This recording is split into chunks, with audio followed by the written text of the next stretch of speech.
Every year, Barack Obama, the former US president, releases a list of his favorite songs.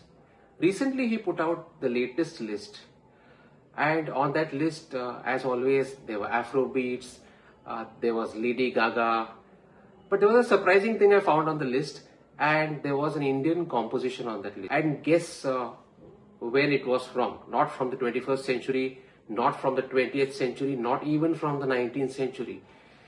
The music was of a song from the 13th century.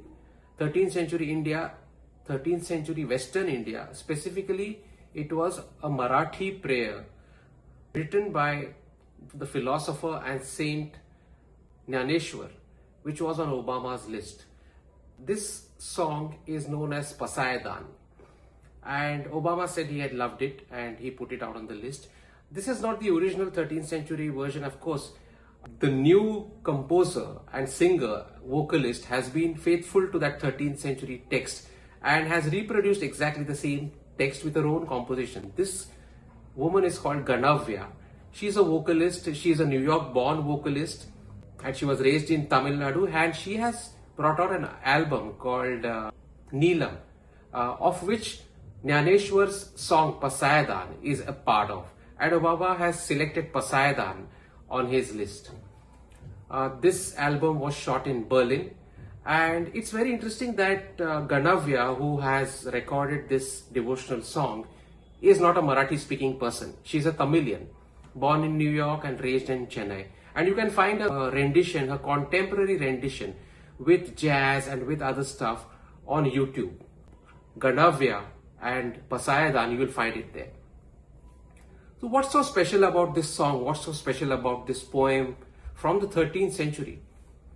This poem is special because of its appeal to universal brotherhood, and in the fact that it goes beyond the idea of Vasudhaiva Kutumbakam, which is the world is one family. Here it speaks of universal togetherness, not only in terms of human life, but it's not just human centric, it includes all beings in its purview, and it embraces all of life. So I will narrate a few verses of that poem and then tell you the backstory of the poem, the life story of Nyandev. He starts the Pasayadan poem like this. आता विश्वात्मके देवे येणे वाग्यज्ञे तोषावे तोषोनी मज द्यावे पसायादान हे.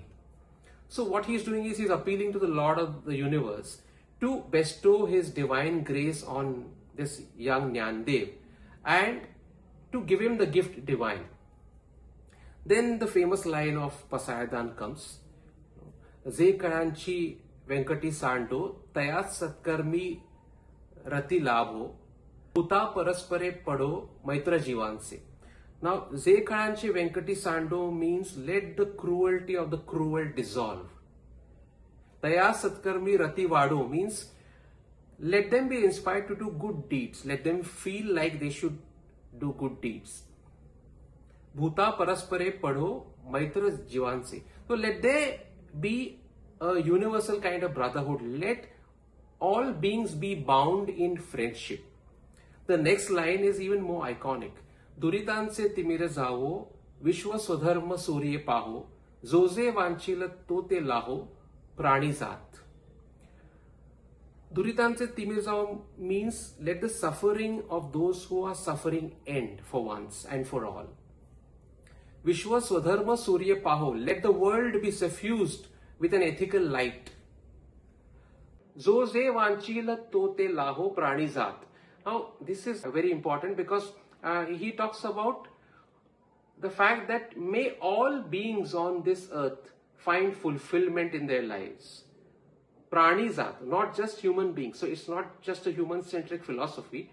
It's talking about Pranizat. And then there are other lines about that. He goes on and on. Varshata sakala mangale, Ishwar nishtanchi mandiyari, anavarata bhumandali, bhetatu bhuta, आणि कल्पतरूंचे आरव चेतना चिंतामणीचे गाव बोलते जे Arnav पियुषाचे. One of my favorite lines is Chandrameze alanchana martanda te tapahina. Chandrameze alanchana means, let there be a moon, let the world be like a moon without a blemish.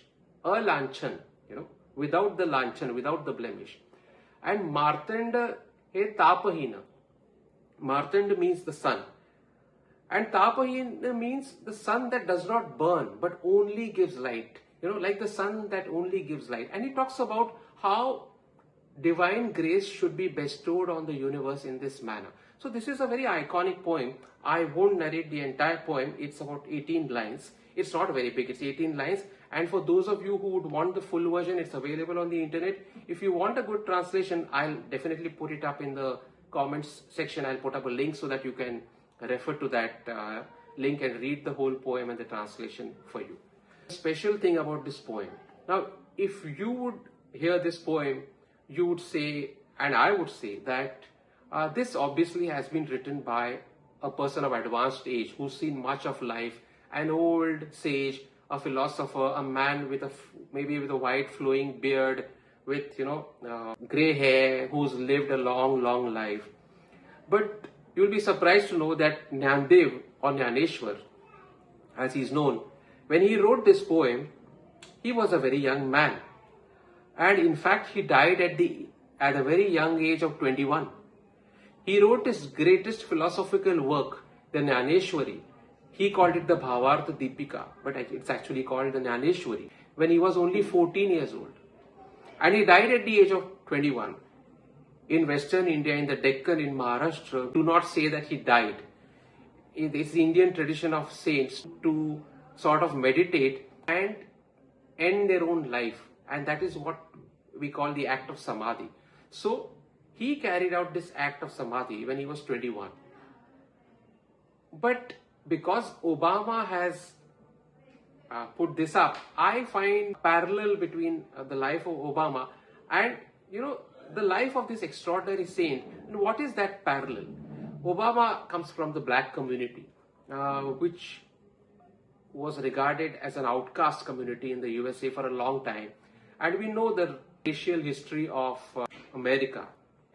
Interestingly, Nyaneshwar was himself an outcast in Maharashtra in the 13th century. He and his family, in fact.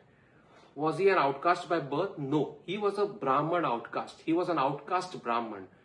Now, if you look at the Hindu caste order, there is no such thing as an outcast Brahman. Because the Brahman is at the top of the pecking ladder. There are the Brahmins, the highest caste. Then there are the Kshatriyas, the warrior caste. Then there are the Vaishyas, the trading and business class.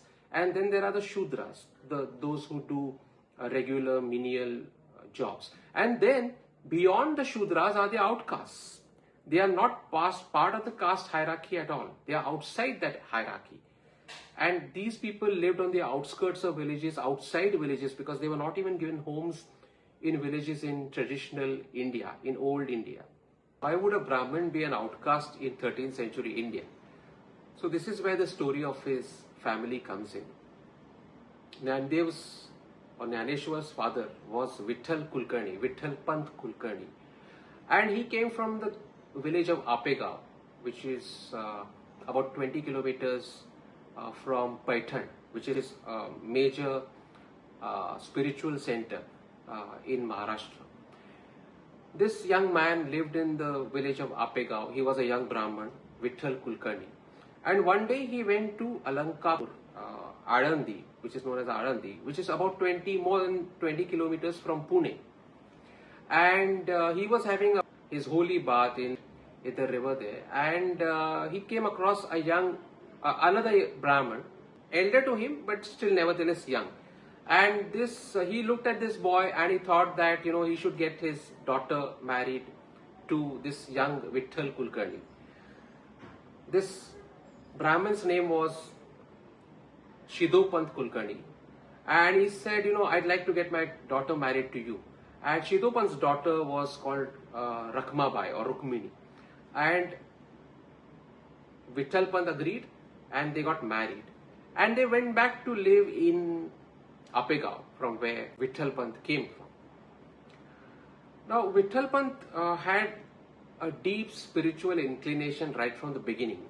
And from the early days of their marriage, he started pestering his wife that, I want to take sannyas. I want to renounce everything. I don't want to live the life of a householder. In the Hindu way of life, there are 4 stages of life. One is childhood, one is youth. The third is Gruhasthashram, which is the life of the householder, where you get married and you raise a family. And the fourth and final stage is Sannyas Ashram, where you move in the direction of renunciation and giving up everything in life. So Vitthal Pant from the beginning was attracted to Sannyas Ashram and he wanted to take sannyas. His wife said, no way, we've got married, let us have a child and then you do what you want. I'll give you the freedom to do what you want, but we need to have a child. But he was impatient and they had still not given birth to any child. One day, Vitthal Pant came to his wife and said, I'm going to take a bath in the local Ganga, in the Ganga. I'm going to take a bath in the Ganga. So she said, fine, go take a bath in the Ganga. Now the term Ganga is often also used for local rivers in India, not just for the Ganga in the north. Rukmini or Rakhmabai thought he is going to take a bath in the Ganga, in the local Ganga, and he'll come back, in the local river and he'll come back. So he used this sentence of hers, he took it as a nod for his attempt at sannyas. And he ran away to Banaras, to Kashi. And he met a guru called Ramanand there. And he said, I want to become your disciple, I want to give up everything in life. And Ramanand asked him, firstly, there's a condition for taking sannyas. Are you married? Because if you are married, you can't take sannyas. At this point, Vitthal Pant lied to him. Vitthal Pant said, no, I'm not married. So then the Guru initiated Vitthal Pant into the monastic order and he became a sannyasi and started serving Ramanand. He became a close disciple, one of his leading disciples. One day, Ramanand decided to do a tour or a pilgrimage of the Deccan. And where does he land up? He lands up in Alandi, at the father-in-law's place. Now the wife has already moved to the father-in-law's place, to her father's place, because the husband has abandoned her and fled off to Varanasi. And she finds out that he's taken sannyas. So she goes to her father's place and Ramanand comes there and she knows that her husband's guru is here. So she goes and touches his feet. And when she goes and touches his feet, the guru says, Ramanand says, God bless you, may you be the father of so many sons. That's the usual way of, blessing a young woman. So she gives him a kind of enigmatic smile. And he asks her, the Guru asks her, why are you smiling in this manner, young woman? What happened? So she says, I cannot have a child. He says, why not? He says, because my husband has gone off to Banaras and taken sannyas. The Guru is shocked. He says, how can he take sannyas? He's got married and he's taken sannyas in Varanasi. Who is that saint who has given him a place in his monastic order? How could he have done that? So the wife says, Rakhmabai says, you have given him entry. He is even more shocked. How could I have given him entry in my order? So she says, this guy living by the name of Chaitanya in your monastic order is actually my husband. Ramanand gets very angry. He knows that this man has lied to him. He goes back to Varanasi. He confronts Vitthal Kulkarni and says, you lied to me, didn't you? That you were not married. And Vitthal Pant falls at his feet and says, forgive me, because I was very keen to take sannyas and I knew that if I told you the truth, you would not accept me. The Guru says, no way, nothing doing. Go back to your wife. You must lead the life of a householder. You cannot take sannyas if you're married and you're a young man. So he agrees and on the directions of his Guru, Vitthal Pant comes back to his wife. And again they go back to Apega together to live in their place there. The villagers are completely shocked. The wife of course accepts him. The villagers are completely shocked, especially the Orthodox Brahmins. They say that what's going on? One day is a sannyasi, one day is a householder. He goes, takes sannyas, comes back, starts living as a householder. And how can you be a sannyasi by day and then give in to your desires as a householder by night. This kind of contradiction is not allowed in the Hindu faith, and this is unheard of. What kind of practice is this? You either be a Gruhasthashram follower or you be a sannyasi. You can't be both. And they start socially isolating the husband and the wife, even though they are Brahmins. So Vithalpant appeals to the Brahman community to accept him and to forgive him. He says, please, my Guru has asked me to come back. That's why I've come back. I didn't want to come back. So you have to accept him because he's a spiritual man and he ordered me to go back. The Brahmins say, no way will we accept you. And they start socially isolating the family. Gradually, 4 children are born to Vithalpant and his wife Rakhmabai. The first one is Nivruttinath. He is born in the year 1273. 2 years later, a brother is born to him. He is Nyandev or Nyaneshwar. 2 years later, another boy is born to the couple. His name is Sopan. And another 2 years down the line, a girl is born to the couple. Her name is Mukta Bai. So Nivruttinath, Nyandev, Sopan and Rakhmabai. These 4 are born. But the social isolation continues. The family is forced to live out on the outskirts of the village. The Brahmins will not carry out any ceremonies in their house. When the parents take the children to the Brahmins to get their sacred thread ceremony done, there's a sacred thread ceremony that happens in the Brahman community, after which they can start carrying out Brahman practices, the children. The Brahmins refuse to allow them to have the sacred thread ceremony. So they are technically outcasts and they are in reality outcasts. And they treat them, the community treats the entire family with contempt. They ostracize them completely. And he begs, Vithalpant begs, and he says, no, please accept us. Please accept my children at least. They have not done any harm to you. They say, no way. Then the family goes to Triambakeshwar in one particular year. Nyandev is then about 8 years old. Triambakeshwar is one of the Jyotirlings in Western India.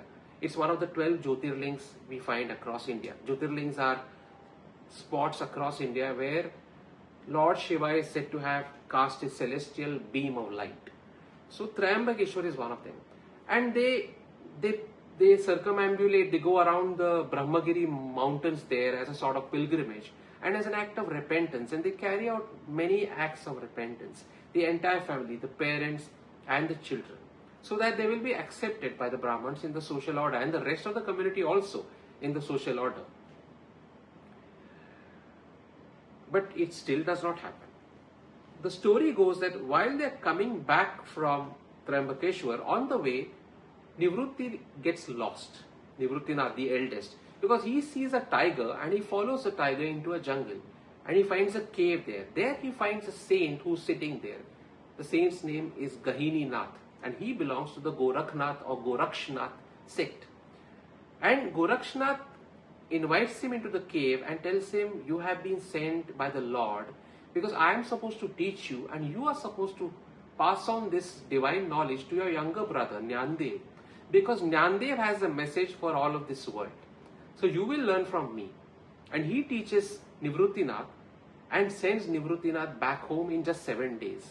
And Nivruttinath is already enlightened and he goes and teaches Nyandev. The parents teach the children Sanskrit, that is Sanskrit in English. We call it Sanskrit in English, but the original pronunciation is Sanskrit. And the correct pronunciation is Sanskrit. They teach them Marathi.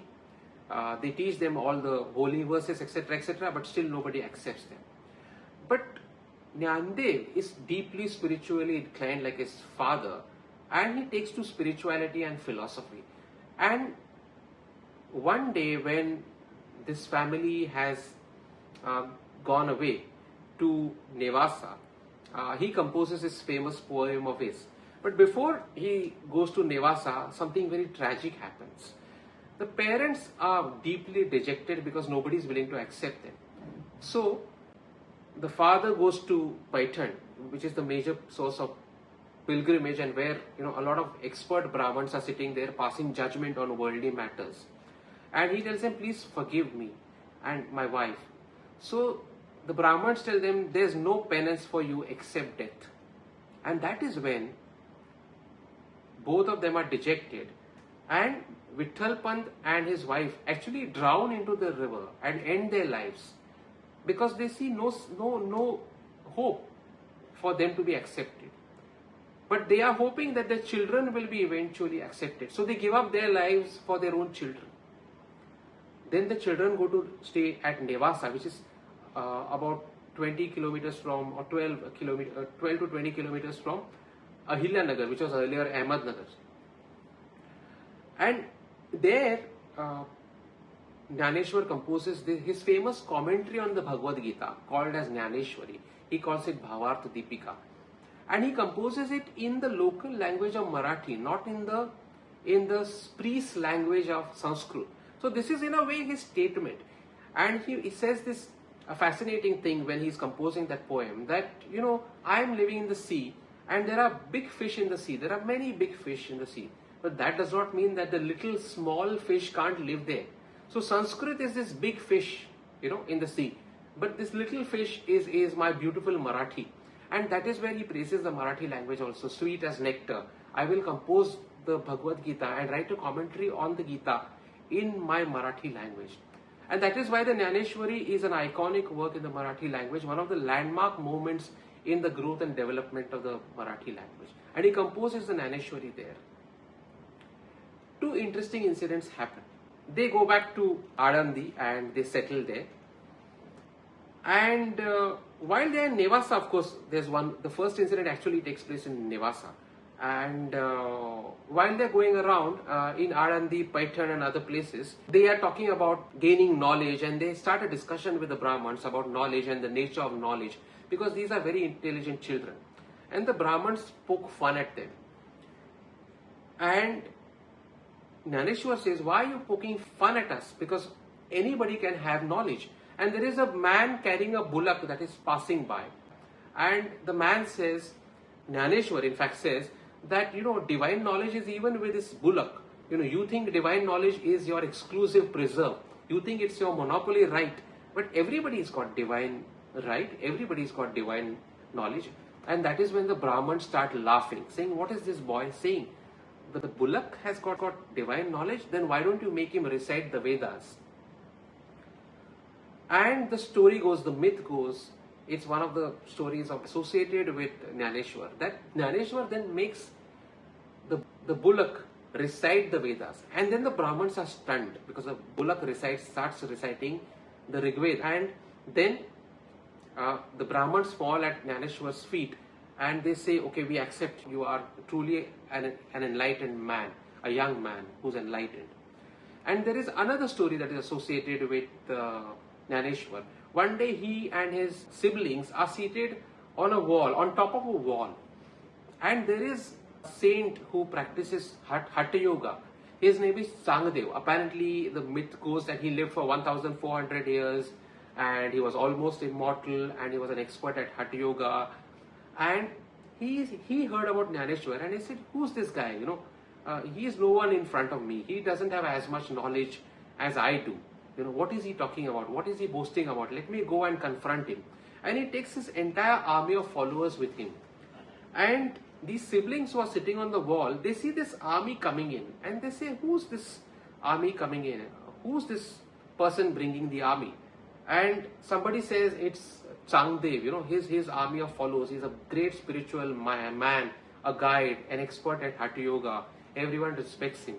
And Nyandev then tells the wall, why don't we go to meet him? So he asks the wall to move, to take them in the direction of that army.